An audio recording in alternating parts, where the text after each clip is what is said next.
BRS के working सदर KTR ने कन्नेपल्ली पंप हाउस के दौरे के बाद इल्ज़ाम लगाया कि हुकूमत ने इन्हें हैदराबाद से कन्नेपल्ली तक कई मुकामात पर रोकने की कोशिश की। उन्होंने कहा कि रियासत में बारिश की कमी के बायस 62 अजला में खुश्क साहली जैसे हालात हैं, इसलिए किसानों को फौरी तौर पर आबाशी का पानी फराहम किया जाना चाहिए।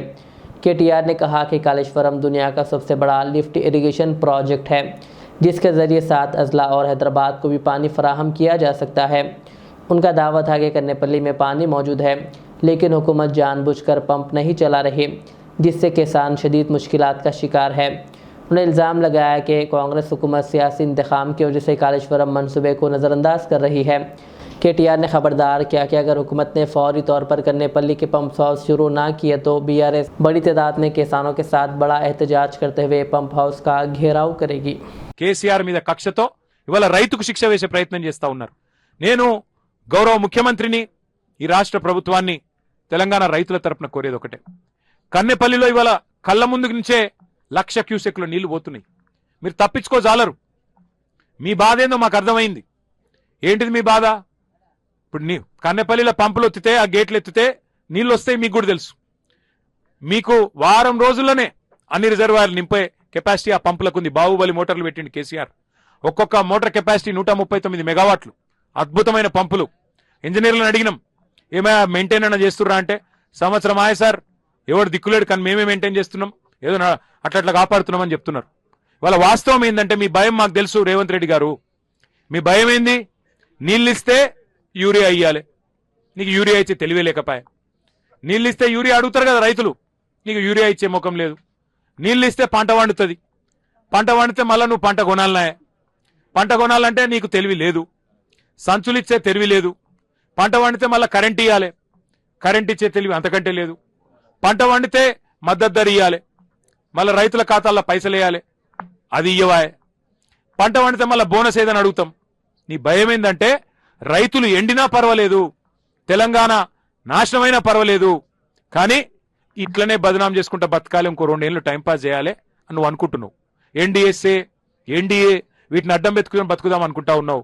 నేను రేవంత్ రెడ్డి గారికి చెప్తున్నా, నువ్వు ఎన్ని కథలు పడ్డా వాస్తవం ఏంటంటే నువ్వెన్ని కథలు పడ్డా కాళేశ్వరం అనేది ఈ రాష్ట్రానికి ఒక వరం।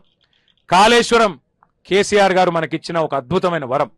నువ్వు కాళేశ్వరం వరం ఎట్లనో నువ్వు ఈ రాష్ట్రానికి శనేశ్వరం। అంటే అధిక వర్షపాతం పడితే ఫ్లడ్ ఫ్లోతో నీళ్లు తీసుకోవచ్చు, వరద కాలువతో, ఎస్ఆర్ఎస్పీ వరద కాలువతో। సాధారణ వర్షపాతం పడితే ఎస్ఆర్ఎస్పీ నుంచి, కడెం నుంచి, ఎల్లంపల్లి నుంచి నీళ్లు తీసుకోవచ్చు। అసలు వర్షమే పడలేదు అనుకోండి, ఈ సంవత్సరం లాగా వర్షమే పడలే, కరువు ఉన్నది, ఎల్నినో ఉన్నది, అయినా సిడబ్ల్యూసి లెక్కల ప్రకారం ఎక్కడ దొరుకుతాయి నీళ్లు తెలంగాణలో అంటే గోదావరి మీద, ఇక్కడ ఇప్పుడు ఎక్కడైతే మనం కూర్చున్నామో కన్నెపల్లిలో అక్కడ దొరుకుతాయి। ఇవాళ మీకు చూపెడుతందుకు వచ్చింది, మాకేమి పని లేకనో పొద్దుపోకనో కానే కాదు, ఇప్పుడేం ఎలక్షన్లు కూడా లేవు, మాకు వచ్చేదేం లేదు। రైతుల అవస్థలు చూడలేక కేసీఆర్ గారు మాకు ఆదేశం ఇచ్చిండు, అరే కింద నీళ్లున్నాయి, ఇవాళ ఈరోజు జూలై 5వ తారీఖు ఇవాళ మధ్యాహ్నం 3:30-4 గంటల ప్రాంతంలో నేను చెప్తా ఉన్నా, మీరు కావాలంటే అధికారులను అడగొచ్చు। ఇక్కడికి వచ్చినప్పుడు మేము అడిగినాం, ఇవాళ ఈ రోజు ఇక్కడ 98,000 క్యూసెక్కులు, అంటే దగ్గర దగ్గర 1,00,000 క్యూసెక్కుల నీళ్లు పోతా ఉన్నాయి కిందికి, సముద్రంలో వృధాగా కలుస్తా ఉన్నాయి। 1,00,000 క్యూసెక్కులు కిందికి ఉత్తగానే పోతున్నాయి। అంటే ఇక్కడ ఇవాళ మేడిగడ్డ బ్యారేజ్తో సంబంధం లేకుండా, మేడిగడ్డ గ్యారేజ్ గేట్లు దించే అవసరం లేకుండా ఇక్కడ కన్నెపల్లిలో ఇప్పుడు మేము చూసినాం, ఇప్పుడు అధికారులను అడిగినాం, కన్నెపల్లి పంప్ హౌస్ దగ్గర గేట్లు చూసినాం ఇప్పుడే మేము।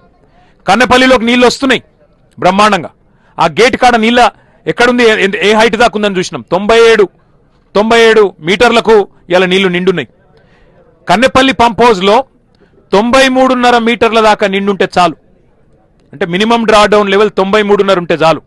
మీరు జస్ట్ ఆ గేట్లు, కన్నెపల్లి పంప్ హౌస్ గేట్లు ఎత్తితే పంప్ హౌస్ లకు నీళ్లు పోతాయి, బటన్లు ఎత్తితే నీళ్లు। ఇవాళ ఫస్ట్ బెనిఫిషరీ మా కరీంనగర్ నిన్న